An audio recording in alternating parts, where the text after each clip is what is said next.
I need to know the authority that he is relying upon in terms of active duty Marines being deployed to California neighborhoods. Senator, so you'll follow up with me? Yes, Senator, but there's plenty of precedent of active duty troops being used to support law enforcement. Historical precedent. I'm not disputing that. I am just asking you to cite the authority under which the active duty Marines are being deployed to California. It's in the order, ma'am, but we'll make sure we get it to you as well. Thank you. Patriots, we need to talk. What we just heard in that Senate hearing should concern every single American who loves this country, respects our Constitution, and believes in a strong, focused military. Because what just happened wasn't just another political spat, it was a window into what's happening to our armed forces under this administration. Let's start with the big one, the deployment of active duty Marines into California neighborhoods. Now, as someone who deeply respects our troops and understands the weight of military authority, I was shocked to hear the Secretary of Defense fumble through an answer when asked what authority the president used for that decision. Folks, this isn't a minor technicality. When you put troops on American streets, in our neighborhoods, you'd better be ready to tell us what part of the Constitution gives you that power. But no, the Secretary couldn't cite it. He actually said, and I quote, "I'd have to pull up the specific provision." Really? You're deploying Marines on American soil and you can't even cite the law? That's not leadership. That's dangerous. Senator after senator asked for the legal authority. Not opinions. Not historical anecdotes. But the actual law. Because we don't rule by feelings in this country. We rule by the Constitution.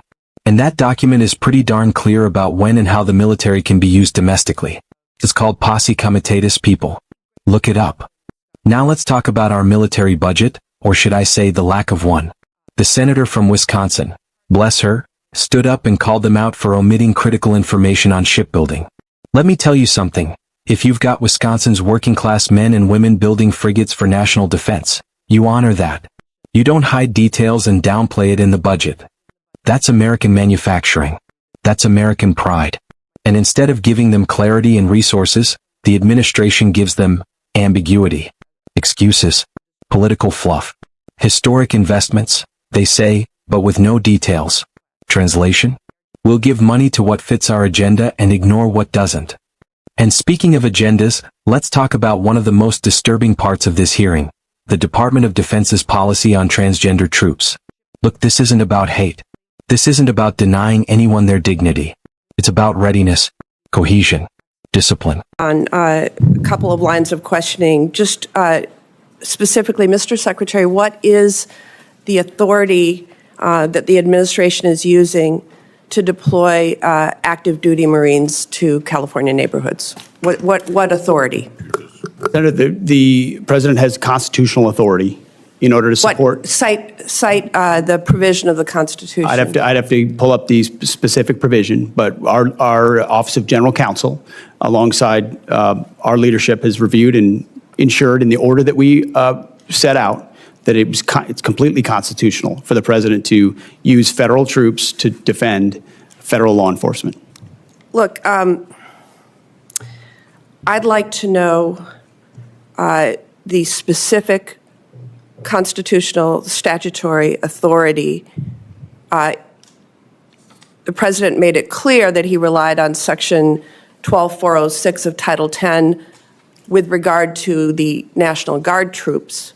I need to know the authority that he is relying upon in terms of active duty Marines being deployed to California neighborhoods. Senator, so you'll follow up with me? Yes, Senator, but there's plenty of precedent of active duty troops being used to support law enforcement. Historical precedent. I'm not disputing that. I am just asking you to cite the authority under which the active duty Marines are being deployed to California. It's in the order, ma'am, but we'll make sure we get it to you as well. Thank you.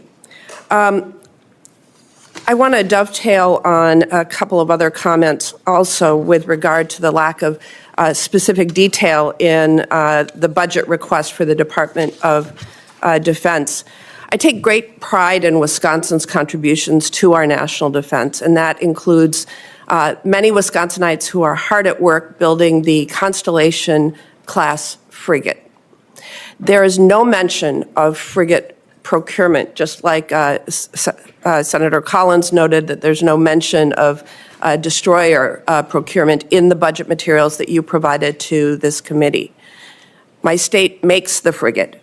I'd also note that there's no mention of the destroyers, as I said. So really, we are looking at a very incomplete budget request when we are just 4 months out from the beginning of the next fiscal year. Mr. Secretary, this committee takes the appropriations process seriously. I take the hard work of Wisconsin's shipbuilders seriously, and I'd like your commitment to provide this material to the committee expeditiously so we can do our work. Senator, we'll make sure you get all the information, but what I would say is this is a historic investment in shipbuilding, both the defense industrial base and ships. In Wisconsin, and particularly related to the frigate, it's been a program with a lot of problems and a lot of delays and a lot lot of modifications that have led to serious Navy challenges. has called for many modifications to the plan. I'm not saying that's it's all the fault of the shipyard. There are many ways in which modifications were made that changed an existing design so extensively that it led to a ship that was not even capable of the original mission it was supposed to execute. So our job is to make tough choices on some platforms like that may not be funded the way they were in the past, because we have to make some of those tough choices.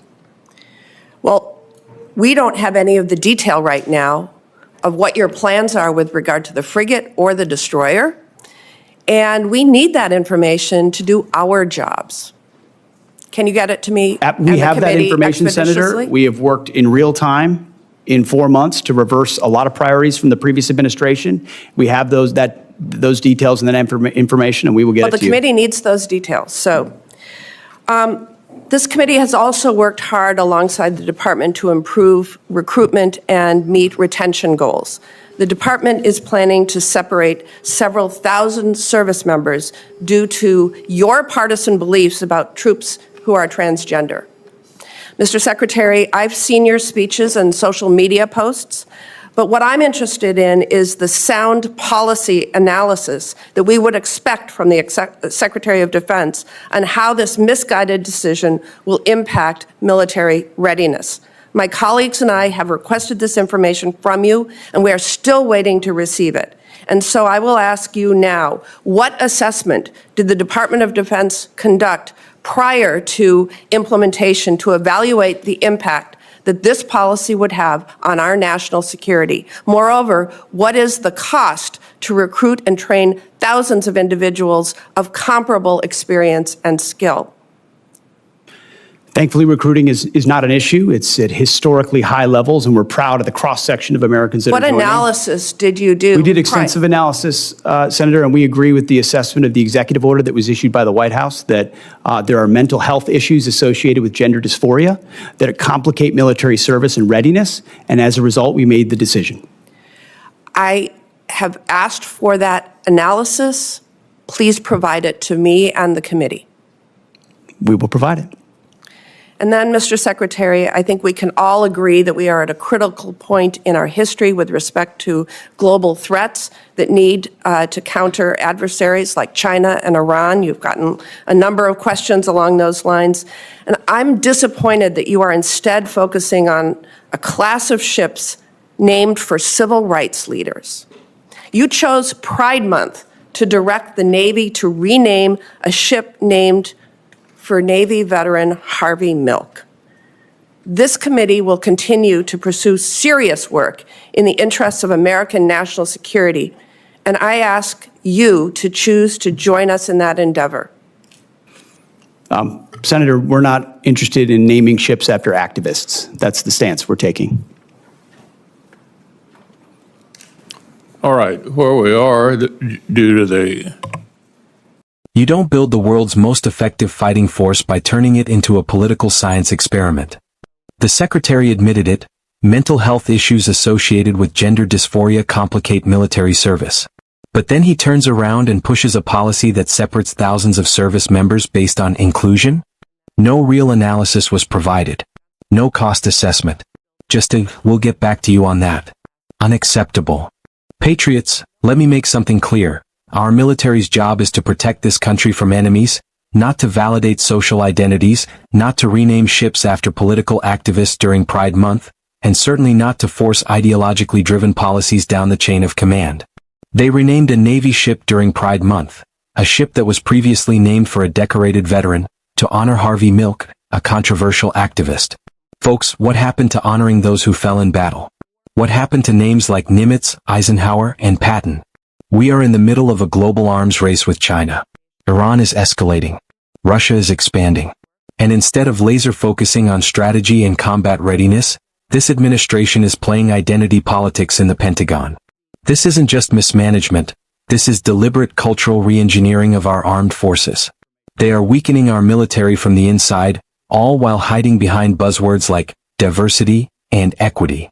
But when our enemies come knocking, they won't care how inclusive our battalions are. They'll care how many missiles we've got locked and loaded.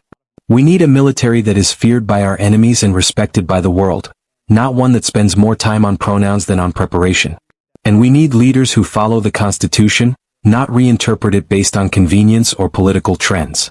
If you're as fed up with this as I am, if you believe in strong borders, a strong military, and a strong Constitution, then I need you to stand with me. Share this video. Comment below. Let them know that real Americans are watching. We see the games they're playing. And we're not going to stay silent anymore. This is the Republic Report, where we defend America, the Constitution, and truth. Until next time, stay strong, stay free, and stay patriotic.